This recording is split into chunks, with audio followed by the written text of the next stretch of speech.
What's going on YouTube? Kronos here, and welcome back to the PSO2 video. So today's video we're actually going to be talking about divide quests.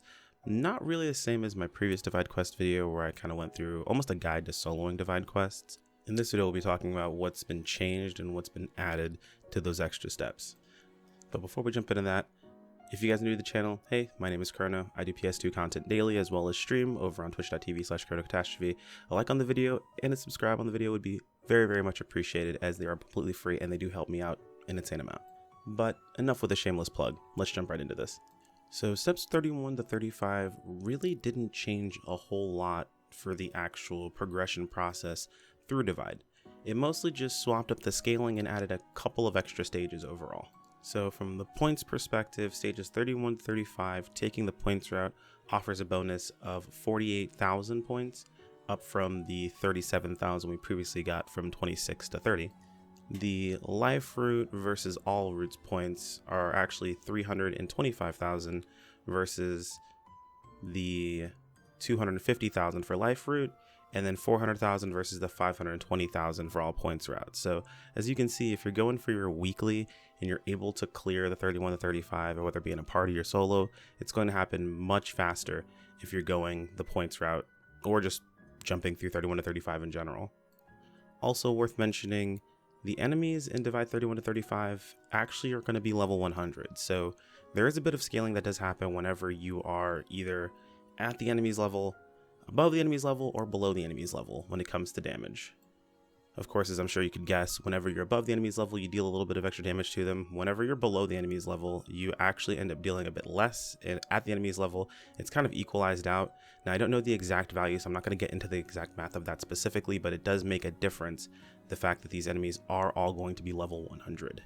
Other notable modifier changes are their damage reduction does increase by 5%, up from 30%, so 30 to 35. Their enemy HP value bonus does increase as well. They go from 145% to 160% for 31 to 35. However, of course, you get all the other bonuses along with it as well, which is, of course, the divide points, as well as the rare drop bonus modifier. Yes, there is extra RDR if you're doing the higher tiers. However, we're already at one player life starting, so that can't get any lower, and lucky us, they don't increase the enemy attack modifier going from 26 to 30 to 31 to 35. Outside of that, there's just a couple of extra new stages that are added. Now, some of these stages are actually going to be in the lower tiers as well. I'm sure you guys have noticed. This is actually a two-part update that we've gotten. One was a 31 to 35, but also there was another update that was done separately previously for over on JP that was also just new stages in general. We got both of those together, so I'm going to just kind of gloss over them really quick, and we'll talk about them maybe in a later video if necessary, but they kind of speak for themselves in most cases. So we actually got 4 new boss fights in Divide. Those boss fights are going to be Exocor, Diaz, Varuna, and Sodom. So it's actually kind of cool. A lot of things that we really need right now, considering it's currently boost week at the time of recording this. Modules as well as just glares, so pretty much affixes, are going to be fairly easier to get a hold of now that we have these stages available to us kind of consistently. And people actually are doing, they're holding rooms for farming too, which we can talk about in a different video.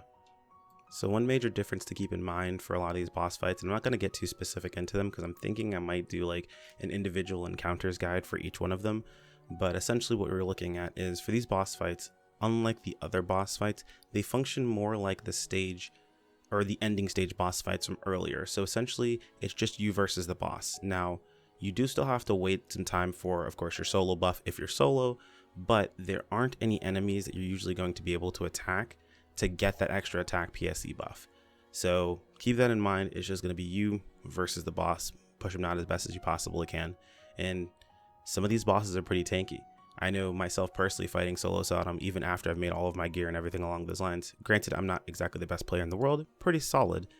Even I was running into a little bit of a DPS check near the very end of the fight to actually kill him, and that was of course during solo with no modifiers to increase my my damage or anything along those lines. I think he had a slight health modifier increase, but even then it was kind of crazy to think that I was gonna fail a stage. It's been a while since I failed a boss stage ever. I mean, granted, still haven't, but it was a lot closer than I would felt comfortable with.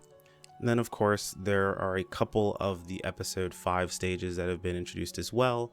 To be honest, a lot hasn't really changed with those stages. In my opinion, they're actually easier choices overall of some of those stages.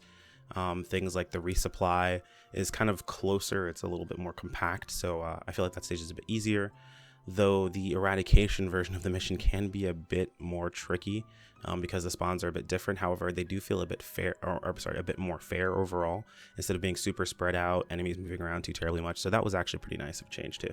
Oh, and I did skip over this, but there is one episode 5 boss stage that shows up, and in one of the 4 Dark Falls Collective can spawn on that stage itself. It can be any of them, so yes, you do run the chance of ending up with double as a boss there if you select it. But that one mostly functions like the other stages, or the other boss stages do, where you can still, of course, wait for your solo buff if you're solo, and then of course kill a couple of enemies for an attack PSE buff to then nuke the boss. So nothing too crazy going on there. But that's really about it. That's all I really wanted to talk about. Just mention some of the new bosses, some of the new stages, my overall thoughts on them. Nothing too formal. I wanted to be kind of informal in the situation itself. You guys have probably seen a bit of B-roll rolling in the background at this point in time of some of the new stages. And honestly, it's something I've really wanted for quite some time. Haven't been able to do as much of it as I've wanted to do recently, but I'm going to be getting into more of that as it is pretty soon here. Oh, and just a heads up, if you can do these divide steps, do these divide steps. They're actually worth quite a bit of money to make right now currently during boost week. So if you're catching this at the same time, or catching this around the time I recorded it, so this is on the 5th of April, then I would definitely recommend farming this if you can, if you're trying to make a little bit extra money to maybe make your units or something along those lines. But we've rambled on long enough, guys. Let me know if you have any questions. Toss them in the comments below. As always mentioned earlier on, a like on the video is super appreciated and absolves you of half your ad block. The other half is absolved by subscribing. Both are completely free and they do help me out a ton. If you guys want to keep up with the content, make sure to click on that bell icon to be notified of videos as they go live, or community posts, or join me over on Discord or follow us over on Twitter for notifications via those 2 avenues. Thank you guys so much for watching all the way to the end, and I'll see you in the next video. Take care. Peace out.